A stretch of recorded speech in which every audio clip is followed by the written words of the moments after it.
Financial freedom is a huge topic of conversation, and it's a conversation that should be had in every single household. Now, in today's video, what we're going to be discussing is basically my 9 steps to financial freedom, and I'm going to share them with Carmen, and we're going to have a discussion about each step. My name is Darius. And I'm Carmen. I'm excited to dive into your points today, Darius. So go ahead and hit me with the first one. Let's jump right into this video. So I think the very first step to financial freedom is we need to understand how much money is coming in and how much money is going out. Yeah, I agree. And I think, that's a good place to start. Yeah, that's the only place to start, because we have to have a place to measure. Like if we want to go to, let's say we want to go to the store and we've never been there, we're going to have to figure out the destination. We have to figure out where we are, and then we have to figure out the destination. Totally. So understanding how much money is coming in and how much money is coming out is going to be very important to understanding how we approach the next step and getting to our destination, which is going to be financial freedom. And I think this is one of the most undervalued steps when it comes to managing your finances.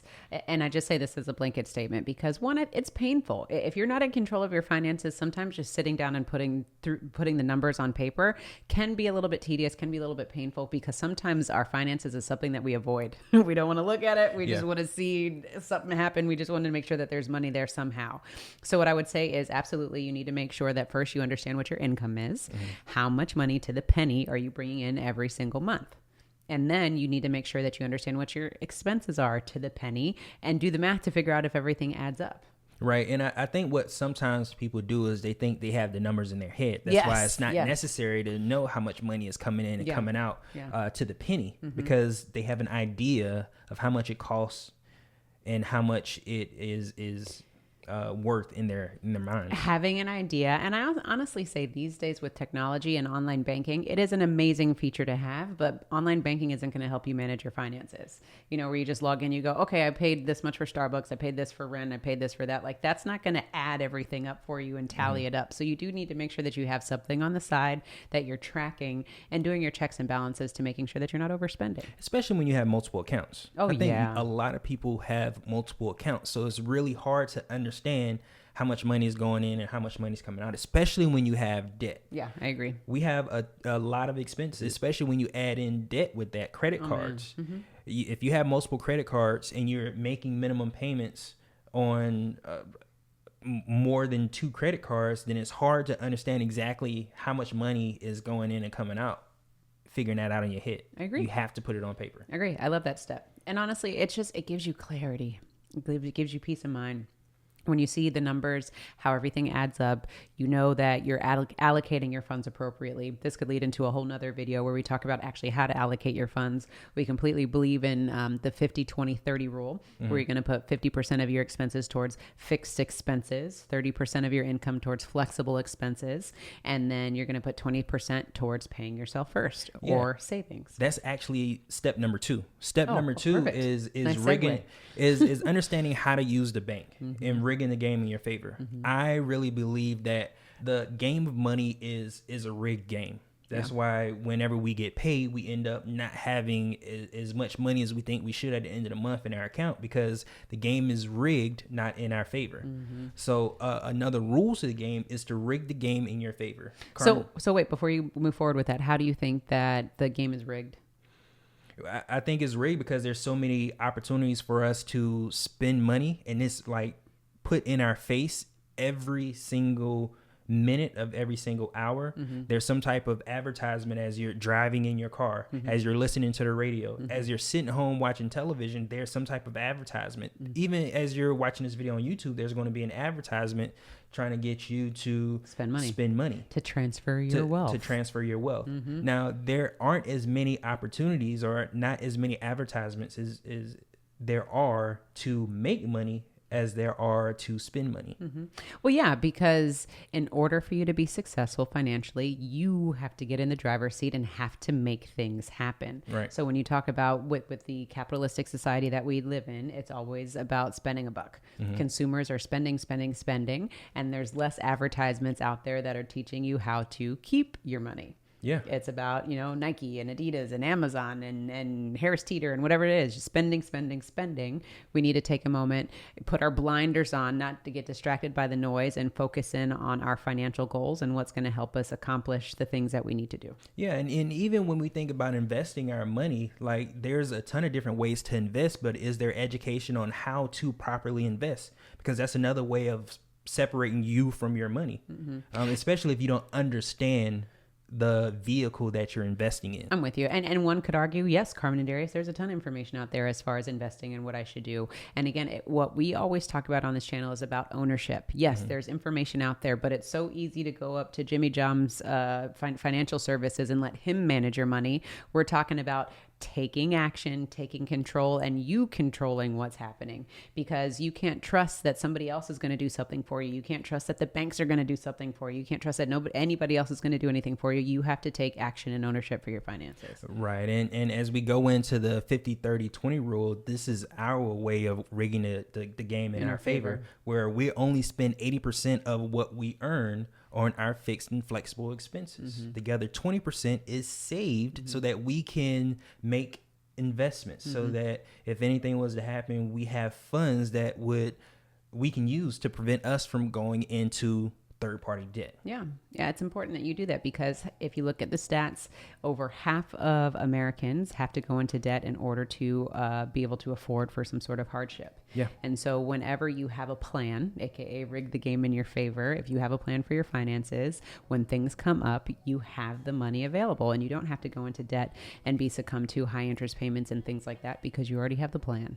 Right. And you don't have to be a part of the game that's created for you, which is go into debt, pay the bank interest and so on and so forth. We want to create our own banking system, which allows us to give the control, right? To have the control. Now, another way the game is rigged, like when you think about the amount of money that you're supposed to earn versus the amount of money where your gross versus your net. Oh yeah. You pay taxes up front before the money even hits your account. Comes to you. So that's another way that the game is rigged. Taxes is something that we have to pay, and it's very important that we do so, but it's also important that we pay ourselves first, because we're the ones that's out there working. So by us not paying ourselves first or not saving first, is just basically saying that the government is worth more than we are if we're not setting aside funds for ourselves. You're so right, because when you think about it, the government is going to get your money before you get your money. Right. Think about that. Before your paycheck comes in, the government gets their cut immediately, especially if you're a W-2, especially, right? So when you think about that, you need to treat your money the exact same way. So if there's an automatic payment to the IRS, there needs to be an automatic payment to the savings account of Darius and Carmen Britt or whomever it is, right? Right. You need to be just as diligent, because everybody is going to go get their money from you. Utilities, your rent, your car, the gas bill's going to come. Everyone's going to come get their funds. What are you doing to make sure that you're ensuring that your funds get paid to you so that you can pay yourself first? Right. Now, traditionally, what happens is we go and we pay those utilities, we pay those phone bills, we pay all those other expenses, house note, we pay all those other expenses first, and we try to keep what's left over. Yeah. But if we can reverse that and prioritize ourselves first and pay the other percentage to all those other things, then that'll help us be able to make better financial decisions also, because we're prioritizing ourselves and our funds. Yeah. Well, and it's also, when you think about it, just put money aside.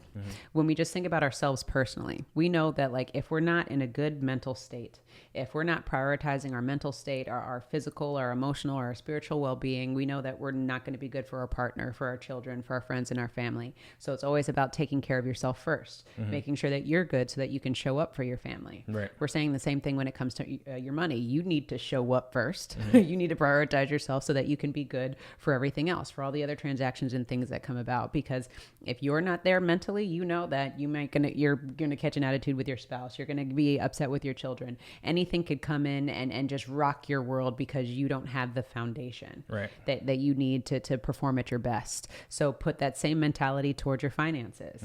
When you pay yourself first, when you consistently save money, you are creating a nice foundation, a nice security blanket for yourself and for your money and any transaction that comes your way. So you got it covered. Right. Now, the 50-30-20 rule, and you may not be able to do it right out of the gate. there's some other things that you need to maybe prioritize before starting the actual 50-30-20 rule. Maybe yours is 50-40-10. Totally. And the reason that may be the case is because step number 3 is we need to make sure we get rid of high interest debt. High interest debt is really costing us more than we think, because we look at the minimum payments, and the minimum payments may be small, but over time, when you think about 20% interest, or the average interest rate is about 17.25%, that is killing you from what you'll be able to maybe use those funds for. It's killing you from how you'll be able to maybe invest those funds, because it's not just the money that you're spending. It's also the opportunity cost from not being able to use those funds to invest and make more money. I like how you put that perspective, because I think when we first started out, we couldn't do 50-30-20 immediately. No. We couldn't do it out of the gate. And why? Because we had a ton of debt. So it was more like probably 40-60 and maybe we had to figure out where the savings was going to come from.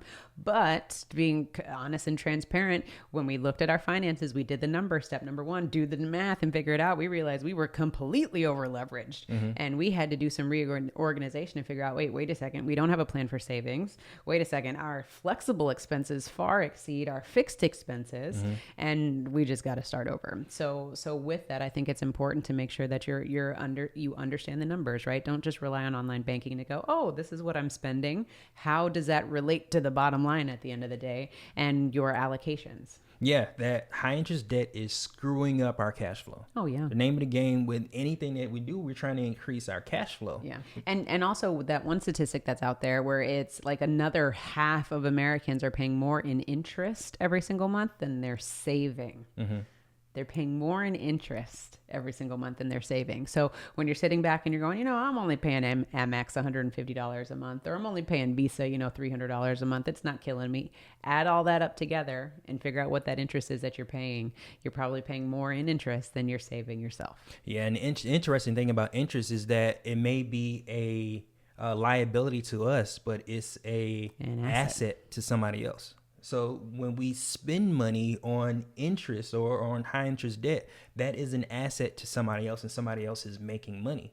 So the way we flip that is first identify it, and then the next thing we need to do is figure out how can we own our own debt. Yeah. Because that's something that is absolutely possible, because if we, the same way somebody else owns our debt, we can own it ourselves. It's a little taboo when you think about it, isn't it? It is, and it's a different way of thinking. Like paying yourself first is a different way of thinking. It's stepping stones. Once you start making small tweaks to your finances, you start thinking differently about, okay, if I'm spending 20% of my income, if that's coming to me first, well, what's the other 80% doing? Yeah. What's that other 30% doing that's in my flexible expenses that is maybe something that is something that isn't necessary. Yeah. And we talk about this all the time, not only on the channel, our peers talk about it, Nelson Nash talks about it, but every single time you spend money without a plan or just spend money in general, you are losing your ability to earn interest. Right.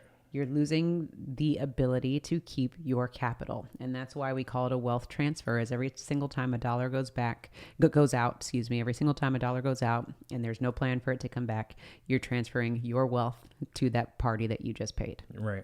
Absolutely. Now, another thing about that is that's one of the reasons why we enjoyed infinite banking, or we enjoyed teaching infinite banking. Infinite banking is all about, instead of borrowing from the bank, you borrow from your life insurance policy. Instead of paying interest to that financial institution, you pay that interest back to yourself. That's how you start redirecting the 30% of your flexible expenses back to yourself. So instead of 20% in savings, you can also say, okay, if I own all my debt, then I can start redirecting another 30%. So 50% of your income you can use for investments. That really starts to change the game for you when you're still following the what money is for, which is to be spent, but you're just spending it in a different way. Absolutely. Once you follow the plan, once you lay the foundation, you start to then gain clarity as far as what it is that you can do and the power of leverage and how you can multiply dollars and how you can make things work in your favor. So I think it's brilliant that you're going through these steps, which he has notes here. That's why he's referring to them, is to make sure that we hit all the points and that you cover everything that it is that you want to share, because we mean business when we're talking about this financial freedom, this thing called financial freedom. When we had enough money in our bank account to pay ourselves first and pay all of our expenses, we could breathe differently. Right. We walked differently. You can use your brain power to think about something else other than how What's you're going to happen? What's going to happen? Yep. You can focus on something else. And that's what we feel is the true freedom. Sometimes people misinterpret financial freedom with all the Instagram pictures that they see out there, or needing to be a millionaire or this and that. But really, the true definition of wealth is when you have enough money to cover all of your expenses. Right? You're not robbing Peter to pay Paul. You have enough money in the bank to pay your expenses. That is actually the true definition of wealth. Because when you put it into perspective, you think about our global brothers and sisters globally. Not a lot of people are able to do that. Yeah. Well, wealth is also a process and a mindset. That was going to lead to that. So if you follow the process, the byproduct is going to be you on a yacht somewhere. Yeah. Follow that process and then follow the breadcrumbs that people lead out there for you. So if you're watching this YouTube channel, it's because you're trying to learn how to multiply your finances. You're trying to learn about banking, how to create ownership, how to take ownership of your banking efforts. Control, yeah. So continue to educate yourself and get hold of those breadcrumbs that are being led, that are leading you towards a different path, because you know ultimately that in order for things to change, you got to do something about it. Yeah. Yeah. Now, the fourth thing when it comes to financial freedom, I think the next step is knowing how to spend money, knowing the difference between a need versus a want, because a new cell phone comes out every single year. A new iPhone comes out every single September, I think. Totally. Second week of September. But who's tracking? Do we need a new cell phone or do we want a new cell phone? Because that's $1,000 a pop that we could use to make more money. Is the old cell phone we have working just fine? Or do we need a new one, or do we want one? And I think too, the question that we always ask ourselves as far as when it comes to making purchases, especially like a cell phone, because that's a higher ticket price item. This is different as opposed to groceries. What we're referring to is we always ask ourselves, can we buy this twice? Right. With the money that we have in our account based off these allocations, the 50-20-30 rule, the new phone would fall into flexible expenses. Right. In the bank right now, can I buy 2 iPhones? Right. Can I buy that twice? And if that's not the case, then you can't afford that one cell phone. Right. And not even just cell phones. I know, for example, I personally have a problem for Cold Stone's Oreo overload. Do I need an Oreo overload? No, I don't. But I really, really want it. I don't need to be there every week. So talk to me about that conversation you have with yourself, Darius. Well, because Cold Stone is right next to the barbershop, and he gets his haircut every week. Yeah. So I'm telling on myself. So moving forward, I'm not going to go. No, but seriously, we need to have this conversation, this dialogue. You know that you can afford Cold Stone. You can buy multiple Cold Stone ice creams. What makes you have that conversation to say it's not worth me spending this money? Right. Regardless of the health implications. Yeah, that's $6.50 that Maria knows that I need whenever I come. It accumulates over time. Yes. And, $1,000 is made up of 10, $100 bills. Speak on it. So when we think about the small things that we buy, when we go to McDonald's and we ask them to supersize me, or when we go and look at a new phone and we get the Mac Daddy iPhone, is that necessary? Yeah, and it's usually not. Now, before you say that, let me preface this, because there's going to be some people that watch this video and go, Darius and Carmen, they said I can't get ice cream. We're not saying that. We're saying Be strategic with every single time you swipe your debit card or you go to get money. You need to ask yourself, does it make sense for me to buy these glasses? Does it make sense for me to buy this mug? Does it make sense for me to buy this coaster, this t-shirt, this microphone? When you think about all of these things that I just laid out, we're talking about 1 month's worth of expenses. That's money going out the door. This microphone costs money, it's going out the door. These glasses cost money, they're going out the door. This mug costs money, it's going out the door. Where is it not going? To you. Right. So again, don't or in your account where you can invest more money. So don't misunderstand what we're saying. We're not saying don't go get ice cream. We're just saying have the conversation with yourself. Does it make sense for me today to make this purchase? Because it may affect what you're doing tomorrow and the next day. Right. Is it a need versus is it a want? Exactly. Yeah.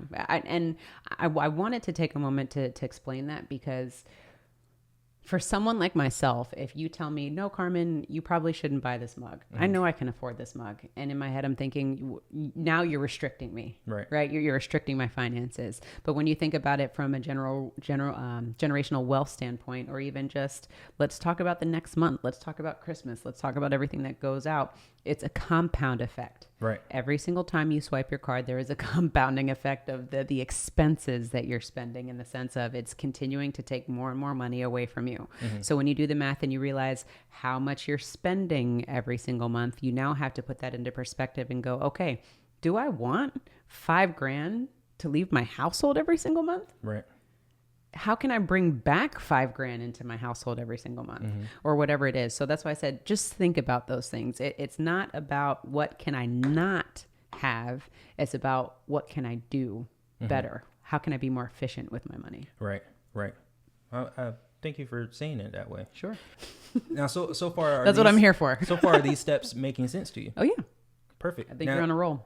Sweet. Now we're on step number 5, which is you need to invest your money to build wealth. Yes. The whole point of the first 4 steps was to get you to the point where you can invest your money. You have to have money to be able to invest it. Like when we put money in our savings account, we're not saving for only just in case there's an emergency. We're not saving for the next 3 to 6 months.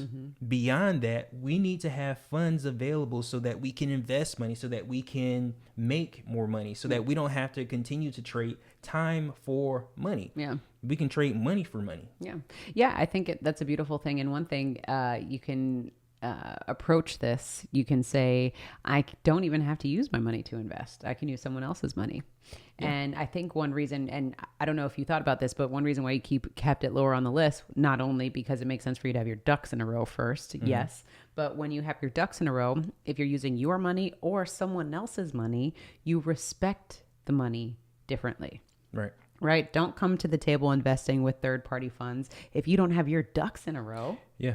Because that's really easy playing field for you to mismanage funds, you to not do what you need to do. So that's why we always say, clean your house. Clean your house first before you go to anyone else's house. And you know, that makes me think about the reason why third party, like the banks, why they look at your credit score, why credit score is so important. Of because course. If you don't manage your funds right, you're not going to manage the third party institution funds correctly. So we need to think about it from their perspective also. We need to have our ducks in a row. Like Carmen said, we need to understand that how we using our money. And if we're going to use third-party debt, we need to also respect their money the exact same way. Yeah, put some respect on it. Put some respect on it. Birdman, yeah. That in the Breakfast Club interview. Yeah, exactly. All right, so what's the next point? The next point is we need to understand taxes, how taxes work. Yeah. Because when it comes to making money from your investments, you don't pay taxes up front the way you do with like a W-2. They don't just take that out. So you need to understand that taxes still needs to be paid, like on your capital gains or whenever you make money. Totally. Or even your business. Right. If you make $1 million, you're going to be paying 1/3 of that in taxes. You need to understand if you have a rough business, estimates. We're not accountants, people. We're not accountants. So if disclaimer. Right.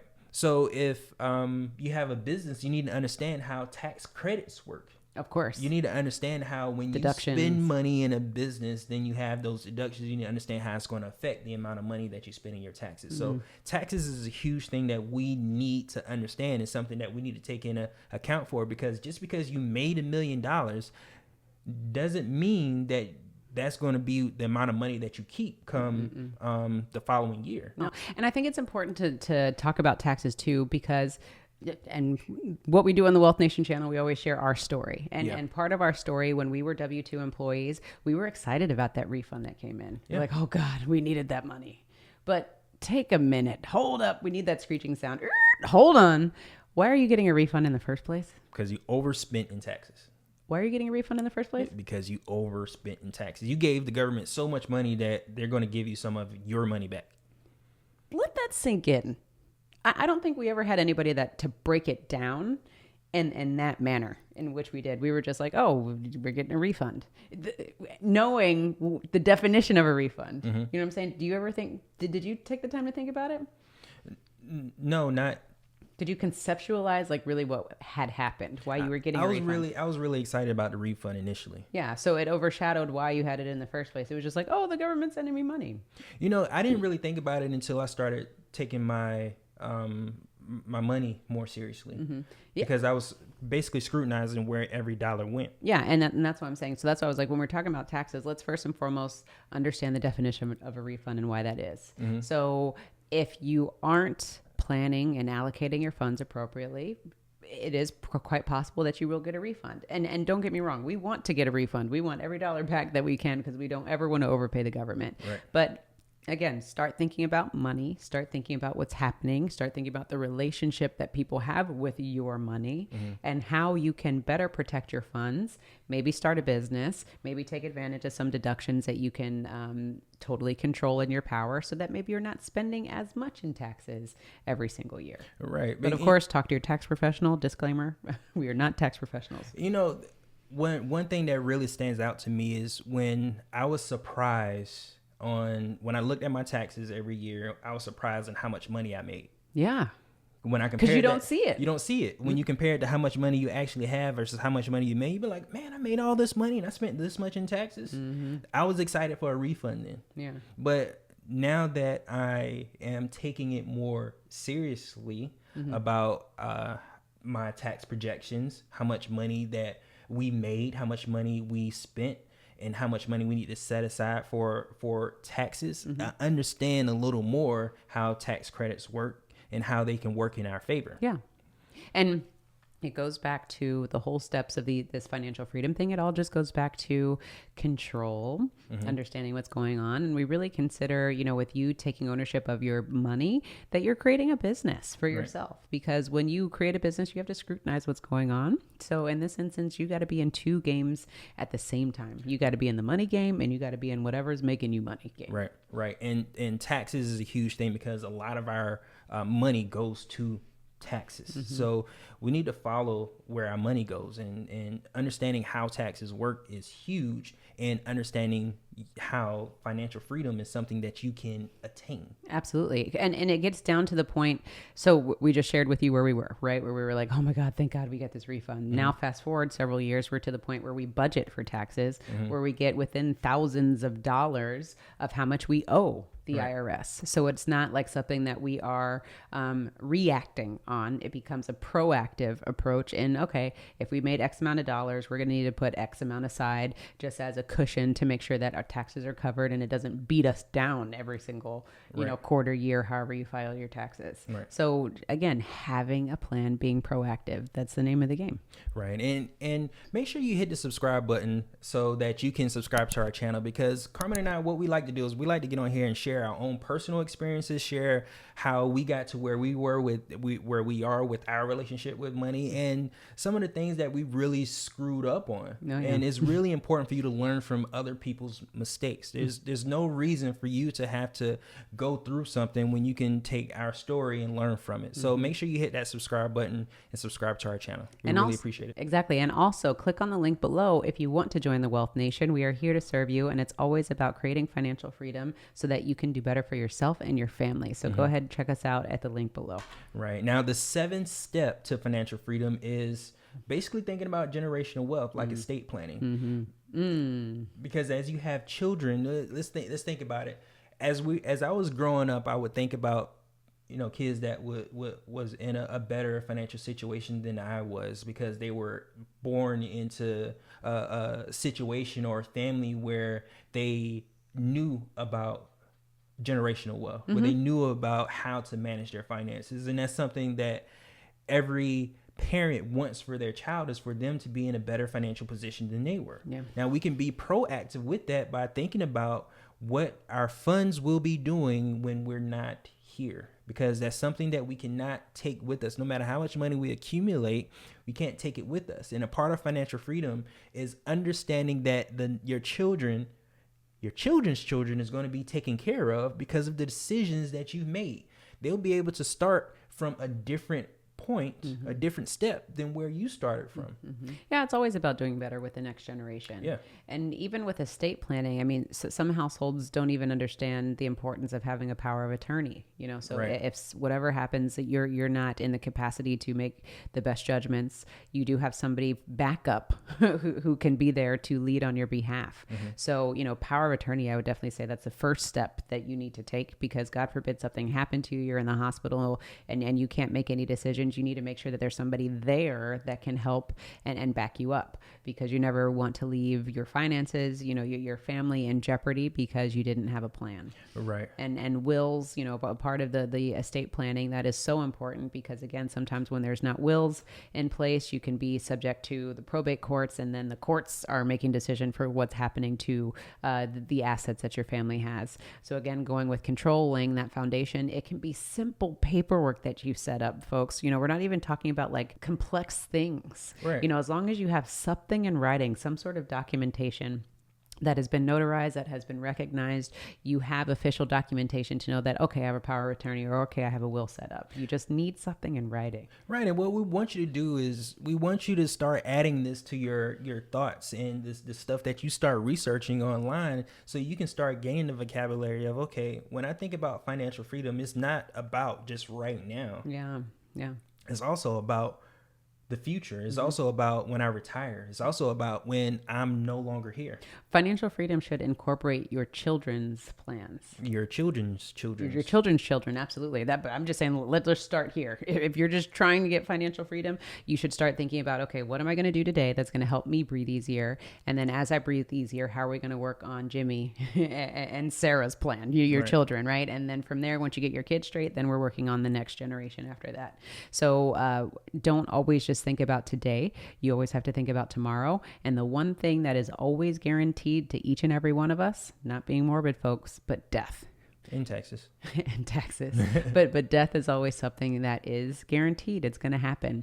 And we sometimes walk around ignorantly thinking that we're all going to be here, but we're not. That we're invincible. Yeah, that we're invincible. And you have to know that you need to make sure that you cover everything. So don't let it wait. Don't wait till, next week I'll get it covered, this and that, because how many of us know that there's a family member that passes unexpectedly, totally in great health and great condition, and something, happened unfortunately. So don't ever put things off. You need to make sure that you're always taken care of, time in and time out. Right. Now, we talked about death and estate planning. Now let's talk about something. Change it up. Let's change it up a little bit for step number 8. Okay. And that is to earn more money so that you can repeat steps 1 through 7. Okay. How are we going to earn more money? Money. It's a process. Yeah. At the end of the day. No matter what you do to make money or how you use your money to invest and make more money, it's still a process. Yep. And we need to understand how much money we're making. We need to understand how much money is coming in and how much money is going out. We need to understand how we're allocating those funds. We need to understand how to spend money. Mm-hmm. We need to make sure that we don't have any third-party debt, because that is screwing up our cash flow and our ability to set money aside to invest. Yeah. We need to make more money so that we can repeat all these steps over and over again. That's how we close this loop, so that we can continue to make money and continue to pass this on to the next generation. So I started in the beginning of this video saying that I feel like the number one thing that we underestimate is having a plan and knowing our numbers. I'm going to say this is the number two thing that people do not pay attention to, and that is cash flow. Yeah. Because sometimes the buck just stops at, okay, I have my budget, I have my plan, we're good. I'm just going to continue to follow this thing out. Right. And we don't take it a step further to go, wait, how am I going to make more money? Because let's be real. We don't all want to work for the rest of our lives. And what is going to happen when we retire, or once we decide that we no longer want to work our jobs, we still need to have some sort of money coming in because we need to pay our bills. We need to save money. We need to pay ourselves first. So cash flow should be very, very, very critical to your plan and your foundation to make sure that you're always bringing money in. And hear me out, you're not trading time for money. Right. Because when we talk about cash flow, we're not talking about trading time for money. We're talking about mailbox money. You either invested a lump sum of money or you invested a specific amount of time once, and now you have money coming in, weekly, monthly, annually, whatever it is. Right. And the reason why that's so important for us is because we can't pass our talents on to our daughter. She's going to have her own set of talents and what she's good at. What we can pass on to her is a process on how to leverage whatever she's good at, which would Whatever be her gifts are. whatever her gifts are. That's why we don't talk specifically about the types of investments that you could make or should make. You know the answer to that. The only thing we can help you with is the process in which you go about to make sure you are setting yourself up to have a well thought out plan so that it can be done over and over again, no matter who is doing it. Exactly. Insert your passions here in this little box and figure out a way to monetize it so that you're bringing in passive income. Right. So that you can have that freedom to wake up one day and go, you know what, corporate America, I'm going to see you later because this ain't for me because I'm bringing in enough cash in. Or you know what, retirement, I'm going to retire early because I have a side hustle or money coming in. That is the next step of freedom where we're talking about freedom of time. Right. You can rid yourself away from the commitments or whatever else that you have because you have passive income coming in. Right. And just the last thing that I'm gonna say about this topic is Michael Jordan is one of the greatest basketball players there is or was. He can't give his children his talent. Nope. There's only one Michael Jordan with those particular talents. He has children. They don't have that same particular set of talents that he has. Yep. The same thing is with us. We can teach our kids how to sign a check. Yeah. We can't teach them how to make money the same way that we've done using our particular talents. Yeah, no, I'm with you. And that's why I think it's so important to, as parents, or as individuals, you can't always copy what the next person is doing because we're all unique and you need to embrace your uniqueness or weirdness. We're totally weird to a lot of people and we embrace that. Yeah. But guess what? We are monetizing that weirdness because there's a lot of other people like us who are trying to figure out their finances. And we know that this is what we do. This is what we like to talk about. And so we said, hey, we're going to start a YouTube channel and figure out how to serve people.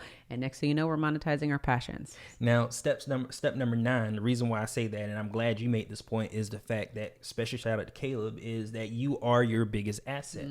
Caleb Williams, check out Better Wealth, guys. Yeah, you are your biggest asset. When it comes to making money, you should start with yourself. You should start with yourself and improving yourself in your abilities, your character, who you are, so that you can make more money. I'm so glad that you said that. Okay, taking us back down memory lane. The reason why we started certain endeavors and which we did, be it network marketing, be it real estate or whatever it is, whatever things that we got in because we just knew we were going to make a ton of money. It was because somebody told us, or we were led down this path because it was first and foremost money. We didn't look inward, we were looking outwardly. And what happened is it ended up costing us a ton of money because we weren't clear on our vision. We didn't have the blueprint in place. Our funds weren't in order at different points in our financial journey. And we recognized as we got further along in our journey that wait. In order for us to be successful, we have to be honest with ourselves. Right. We don't want to be knocking doors in Phoenix, Arizona in the summer. Like, just think about that. Like, we could have easily had that conversation years, months ago and said, you know what, Darius and Carmen, we don't want to do that. Why are we walking in 110 degrees in the middle of the summer, knocking doors, trying to get people to sell their house? We don't want to do that. Yeah, and I am the worst with heat. We could have figured that out early on, but we were like, no. Susie said we can make a ton of money. All right, Susie, we're going to, trust what Susie says. No shade to Susie. It's all us. It's all us. We didn't take ownership into the things that we wanted because we weren't honest with ourselves. So a lot of times, for those of you who are out there looking for financial freedom, looking for that next thing, that next big thing, look inwardly. What are you passionate about? What are you honestly going to commit to? Right. Because it might sound good today, tomorrow it might not be the same thing. So take a moment, figure out, what do you like to do? Because if we had somebody that said, hey, Darius and Carmen, you need to figure out what you like to do first, as opposed to listen to everybody else and their mom, it's going to cut out so much time and wasted, because we were trying to figure out, what do we do? When at the whole time, at the end of the day, it was all within us. Right.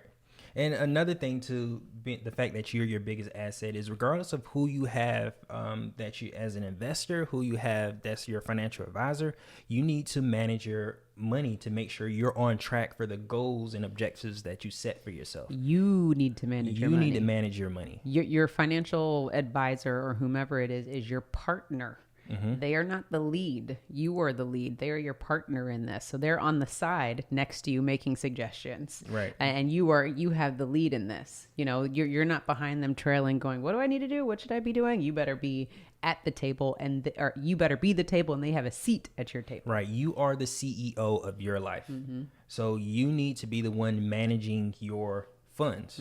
And think about it too, like with the economy, managing that you're on track with the stuff that you want to accomplish. Now, you can hire people to specialize in certain things, but at the end of the day, ultimately, you should be managing your goals to make sure you're on track for what you want to accomplish and what you want to leave for your family. Yeah, because you have to think about the economy that we're in now. It's up and down, it's round and round. And if you have somebody that is in partnership with you, they're also helping you figure out what are opportunities that you can do to make money. Right. They're not the one saying, you need to do this, you need to do that, you need to do this. You should have those plans in place, and you should be going, you know what, Darius, what do you think about this idea? I've been thinking I want to do this with my money. He gives an opinion, and then you decide what it is that you want to do. You never let someone else decide what you're going to do with your money.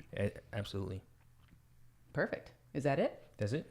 Man, those were 9 amazing steps. Darius went ahead and created all of the steps aside, and he was like, let's just have a conversation about some of the stuff that rolls around in my head. Right. I know we've done a lot of videos before where we just talk about financial freedom, but I don't think we've ever laid it out like in this fashion. So kudos to you for coming up with the idea and the topics. I think it's always important that we just continue to have the conversation about money, because if nobody's going to do it, then how are you going to obtain your financial goals? Right. And talking about financial goals, make passive income one of your financial goals. Absolutely. And if you want some different ideas on making passive income online, then check out our next video where we give you some different ideas on some of the things that we thought about. And remember, ownership is the key and the name of the game, ladies and gentlemen. So make sure that you own your own lifestyle, or someone else will.